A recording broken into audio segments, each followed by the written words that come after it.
Hi everyone, this is what all businesses should know about service animals and the Americans with Disabilities Act, or ADA for short, of 1990, which is a federal law that was passed in 1990. Under the ADA, a service animal is defined as a dog that has been individually trained to do work or perform tasks for an individual with a disability. The task performed by the dog must be directly related to the person's disability. The dog must be trained to take a specific action when needed to assist the person with a disability. Basically things like guiding someone who's blind like myself, someone being alerted to their low high blood sugar of diabetes or a seizure medical episode happening, etc. Are emotional support, therapy, comfort, or companion animals considered service animals under the ADA? No, these terms are used to describe animals that provide comfort just by being with the person, because they have not been trained to perform a specific job or task. They do not qualify as service animals under the ADA. However, some state and local governments have laws that allow people to take emotional support animals into public places. You can check with your state and local government agencies to find out about these laws. Like if a therapy dog in the handler came to the hospital to comfort patients, that's not an SD. What questions can an entitled employee ask to determine if a dog is a service animal? 1. In situations where it is not obvious that the dog is a service animal, ask only 2 specific questions. 1. Is the dog a service animal required because of a disability? And 2. What work or task has the dog been trained to perform? Staff are not allowed to request any documentation for the dog. Required that the dog demonstrates its tasks or inquiry about the nature of the person's disability.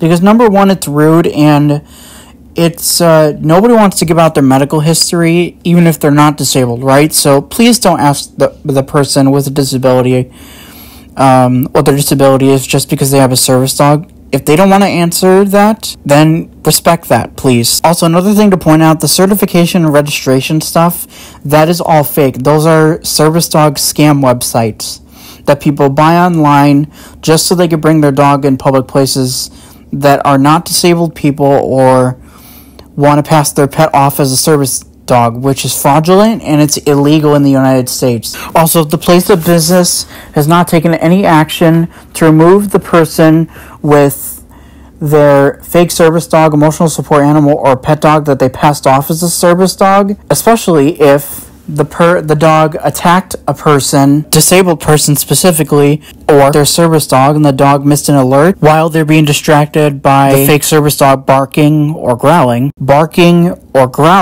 then the person with that dog that caused a disruption to the place of business, they can be charged or fined, face jail time, as well as the business. They can get in huge legal trouble. And too many businesses need to step it up with removing fake service dogs from non-pet friendly places where service dogs are legally allowed and have every right just like everybody else, especially with the disabled person. People are scared of facing a lawsuit, or employees are not allowed to say anything. They remove the person with the fake service dog.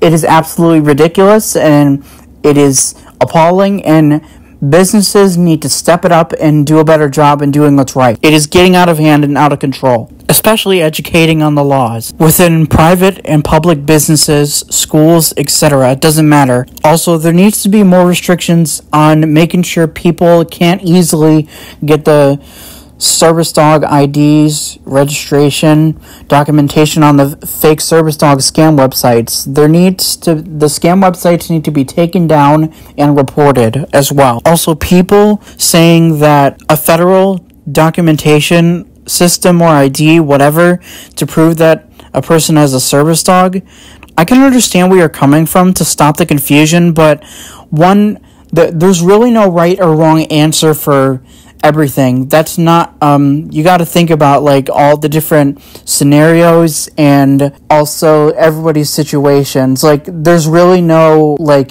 easy way to solve this. Like, but I agree, like something does have to be put in place though to crack down on fake service dogs and the selfish people that bring their pets out in public where they shouldn't be.